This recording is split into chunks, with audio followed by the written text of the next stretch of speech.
Good morning, students. 11th Commerce, Statistics subject, Chapter number 3, Measures of Central Tendency. उसमें हम लोग first of all arithmetic mean सीखेंगे. Arithmetic mean में हम लोग direct method and shortcut methods हम लोग देखेंगे इलस्ट्रेशन 1 एंड 2 से. तो फर्स्ट ऑफ ऑल हमारे पास जब भी हमें मीन फाइंड करना है तो हमारे पास डेटा कौन सा है वो पहले हमें पता होना चाहिए. तो टाइप्स ऑफ डेटा हमारे पास यहाँ पे दो टाइप के होते डेटा. एक तो फर्स्ट ऑफ ऑल है अनग्रुप डेटा और सेकंड है हमारे पास ग्रुप डेटा. अनग्रुप डेटा को रॉ डेटा भी बोला जाता है. अब रॉ डेटा मतलब क्या होगा कि सिंगल डिजिट्स में यानी सिंगल लाइंस में हमारे पास नंबर्स होंगे. For example 5, 8, 15, 20, 25, 38, 40 etcetera. इस तरह से जो नंबर्स होंगे वो हमारे क्या हो जाएंगे, रॉ डेटा नंबर्स हो जाएंगे. सेकंड है ग्रुप डेटा. ग्रुप डेटा में फर्स्ट ऑफ ऑल है फ्रीक्वेंसी डिस्ट्रीब्यूशन.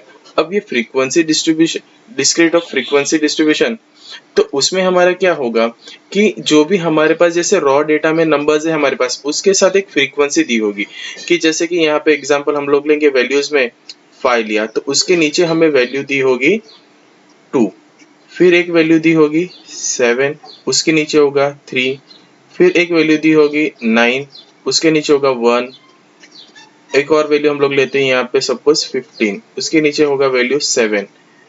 ठीक है, तो इस तरह का जो डेटा होगा वो हमारा डिस्क्रीट फ्रीक्वेंसी डिस्ट्रीब्यूशन बोला जाएगा. नेक्स्ट है हमारे पास ग्रुप डेटा में कंटिन्यूअस फ्रीक्वेंसी डिस्ट्रीब्यूशन. अब कंटिन्यूअस फ्रीक्वेंसी डिस्ट्रीब्यूशन मतलब कि हमारे पास एक डेटा होगा कि 0 to 10, then after 10 to 20, 20 to 30, 30 to 40. ये एक एग्जांपल हम लोग ले रहे हैं. तो इस तरह से होगा और उसके साथ हमारे पास यहाँ पे फ्रीक्वेंसी भी दी हुई होगी. तो फ्रीक्वेंसी होगी यहाँ पे 2, 5, 3, 8 जो होगा वो ये हमारा कंटिन्यूअस फ्रीक्वेंसी डिस्ट्रीब्यूशन बोला जाएगा. ठीक है, अब हम लोग यहाँ पे स्टार्ट करेंगे अरिथमेटिक मीन से. तो अरिथमेटिक मीन में हम लोग देखेंगे first of all meaning. Arithmetic mean is defined as the value obtained by sum of all observations divided by the total number of observations. हमें क्या करना है यहाँ पे, sum of all observation, जो भी हमारे पास नंबर्स होंगे उसका समेशन लेंगे और डिवाइड करेंगे टोटल नंबर ऑफ ऑब्जर्वेशंस, यानी जितने नंबर्स है उसे हम लोग डिवाइड करेंगे. The arithmetic mean of variable x is denoted by x bar. किससे डिनोट होगा, x बार से. अब कैलकुलेशन ऑफ मीन, कैलकुलेशन कैसे करना है तो उसके लिए हमारा फर्स्ट ऑफ ऑल है फॉर रॉ और अनग्रुप डेटा. रॉ और अनग्रुप डेटा के लिए हमारे पास फॉर्मूलेशन है. Suppose x1 x2 dash dash dash xn are the n observations in the data, then arithmetic mean is x bar equals to x1 plus x2 plus dash dash plus xn divided by n equals to हमें उसको बोला जाएगा summation xi upon n, where summation xi equals to x1 plus x2 plus xn equals to sum of observations x1 x2 dash dash xn and n equals to number of observations. उसको क्या बोला जाएगा, number of observation. Note है हमारे पास यहाँ पे एक main जो हमें कंसीडर करना है. For the sake of simplicity while solving the example, जब हमें एग्जाम्पल सॉल्व करना है तभी we will not write the suffix I. I जो होता है जैसे कि यहाँ पे क्वेश्चन में सिग्मा एक्स आई, ठीक है, ये क्या है हमारे पास आई. ठीक है, उसके बारे में बात करें. दस वी विल टेक एक्स, उसको हम लोग क्या ले लेंगे, सिर्फ एक्स लेंगे, तो हम लोग क्या लिखेंगे, सिग्मा एक्स ही लिखेंगे. सिग्मा एक्स आई हमें लिखना नहीं है.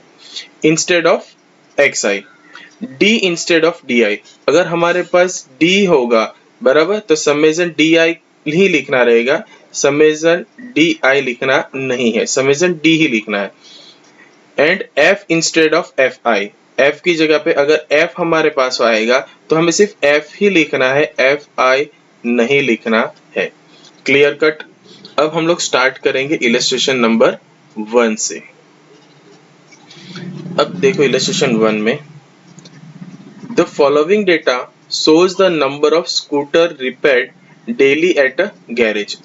अब यहाँ पे हमें डेटा दिया हुआ है कि number of scooters repair daily at a garage, garage में नंबर ऑफ स्कूटर्स डेली कितनी रिपेयर होते हैं। Find the mean number of scooters repaired per day, mean हमें फाइंड करना है एवरेज।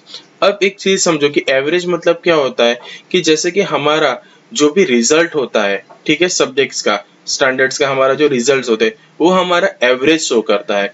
जैसे हम लोग कोई बाइक यूज करते हैं तो बाइक में हम लोग 1 लीटर पेट्रोल डालेंगे तो उससे गाड़ी कितने दूर तक जाएगी, तो वो क्या हो गया, उसका एवरेज स्पीड यानी एवरेज निकलेगा कि हम लोग इतना 1 लीटर पेट्रोल डाला तो गाड़ी इतने किलोमीटर तक चली, तो वो क्या हो गया, एवरेज निकलेगा गाड़ी का। तो सेम इज इट इज यहाँ पे हमें स्कूटर जो डेली रिपेयर होते हैं गैरेज में वो हम लोग को फाइंड करना है। अब यहाँ पे देखो नंबर्स कितने हमारे पास 1 2 3 4 5 6 7 8, टोटल 8 वैल्यूज है। तो यहाँ पे आंसर्स में हमारा n इक्वल्स टू कितना हो जाएगा, 8 हो जाएगा हमारा, ठीक है। अब हमारे पास यहाँ पे हमें मीन फाइंड करना है, तो मीन इक्वल्स टू क्या बोला जाता है,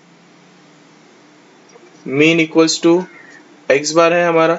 फॉर्मूला क्या होगा हमारा कि x1 plus x2 plus x3 plus dash dash dash plus xn divided by n होता है।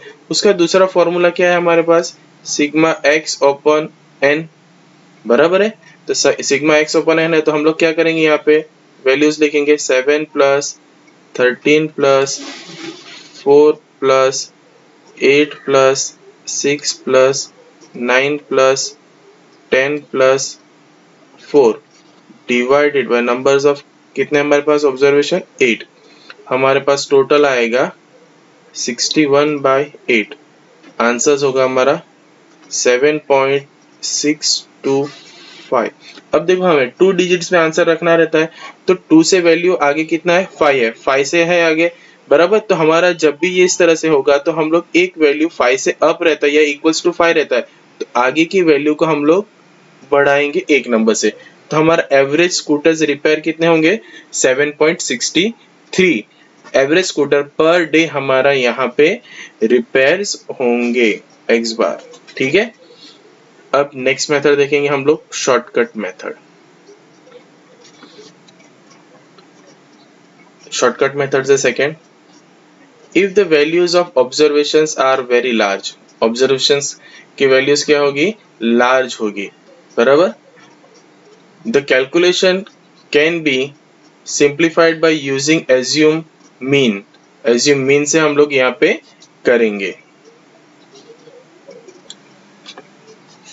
Assume mean a, a is some constant value, क्या होगा हमारा a, constant value, preferably around the center of all the observations। assume mean a is subtracted from observations, जो भी हमारे observations होंगे उसमें से हमें उसको subtract करना है, x1 x2 xn, and the deviations are denoted by d1 d2 dash dash dn। d1 equals to x1 minus a, d2 equals to x2 minus a, उस तरह से जितने भी नंबर्स होंगे हमारे पास, तो dn equals to xn minus a हमें करना है। फिर फॉर्मूला होगा हमारा, the mean x bar is obtain as follows, x bar equals to a plus sigma di upon n, where a equals to assume mean, sigma di equals to d1 plus d2 plus dash dash dn, and n equals to number of observations. Note में, the choice of value of a does not change the value of mean, a का जो value हमें यहाँ पे assume करना है वो कोई भी लेंगे, उससे हमारा आंसर्स में कोई भी इफेक्ट आने वाला नहीं है, सेम आंसर्स आएगा। अब उसके हिसाब से हम लोग देखते हैं इलस्ट्रेशन नंबर 2, देखते हैं यहाँ पे, the rainfall in mm at 10 different places of a distinct was recorded as 126, 110, 91, 115, 112, 80, 101, 93, 97, 113। ये हमारे पास टोटल वैल्यूज कितनी है, 10 वैल्यूज है। अब यहाँ पे हम लोग एज्यूम करते हैं कि a इक्वल्स टू ए कितना एज्यूम करेंगे हम लोग, फर्स्ट ऑफ ऑल 100 एज्यूम करके कैलकुलेशन करके देखते हैं। तो हमें यहाँ पे d इक्वल्स टू जो है वो क्या लेना रहेगा, x माइनस ए। तो x माइनस ए मतलब क्या हो जाएगा कि x minus equals x minus क्या हो जाएगा 100। क्या लेना है हमें 100। हम लोग टेबल प्रिपेयर करेंगे इसके लिए, इस तरह से टेबल प्रिपेयर करेंगे हम लोग रेनफॉल फाइंड करने के लिए।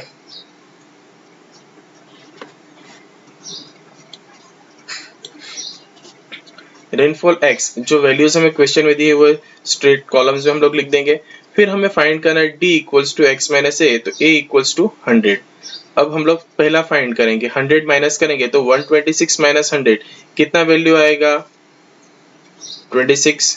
फिर 110 माइनस 100 10, फिर माइनस 9, देन आफ्टर 15, यहाँ पे आएगा वैल्यू 12, फिर माइनस 20, फिर सॉरी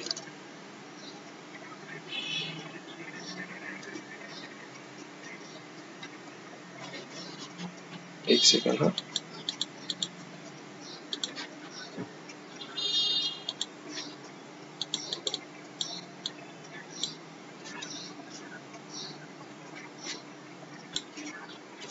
यहाँ पे आएगा 101 माइनस 100, आंसर वैल्यू 1। फिर 93 माइनस 100 करेंगे तो माइनस 7, फिर 97 माइनस 100 माइनस 3, 113 माइनस 100 प्लस 13। इसको प्लस करेंगे तो वैल्यूज हमारे पास आएगा 38। अब हम लोग यहाँ पे मीन इक्वल्स टू फॉर्मूला लेंगे, mean equals to x bar equals to a plus sigma d upon n। a हमारे पास एज्यूम कितना किया है 100 है, प्लस सिग्मा d हमारे पास वैल्यू कितना आया 38, n ऑब्जर्वेशन हमारे कितने 10, तो वैल्यूज कितना हो जाएगा 100 प्लस 3.8 इक्वल्स टू 103.8 हमारा आंसर आएगा।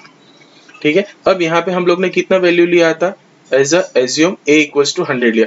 एक और हम लोग लेते हैं ट्राई करके कि आंसर सेम आता है कि नहीं वो देखते हैं। तो हम लोग यहाँ पे a इक्वल्स टू लेंगे वैल्यू 90, तो हमारा x माइनस क्या होगा 90 करेंगे तो फर्स्ट ऑफ ऑल में कितना आएगा 126 माइनस 90 तो कितना आएगा 36, यहाँ पे 20, यहाँ पे 1, फिर 25, फिर 22 माइनस 10, 11, 3, 7, 23। इसको प्लस करेंगे तो वैल्यूज आ जाएगी, प्लस करेंगे तो 138 बराबर है। यहाँ पे हम लोग सेम फॉर्मूला यूज करेंगे, x bar equals to a plus sigma d upon n।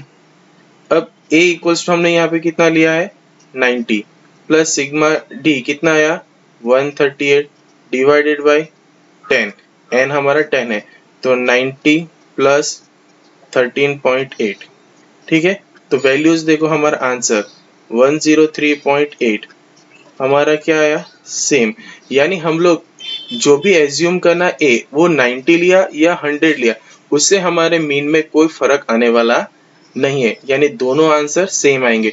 कि बुक में जो वैल्यूज हम लोग ने एज्यूम किया है वही हमें एज्यूम करना, ऐसा क्वेश्चन में नहीं है। हमें जो क्वेश्चन जो ठीक लगे वो वैल्यू हम लोग एज ए के लिए हम लोग एज्यूम कर सकते हैं। Okay, thank you.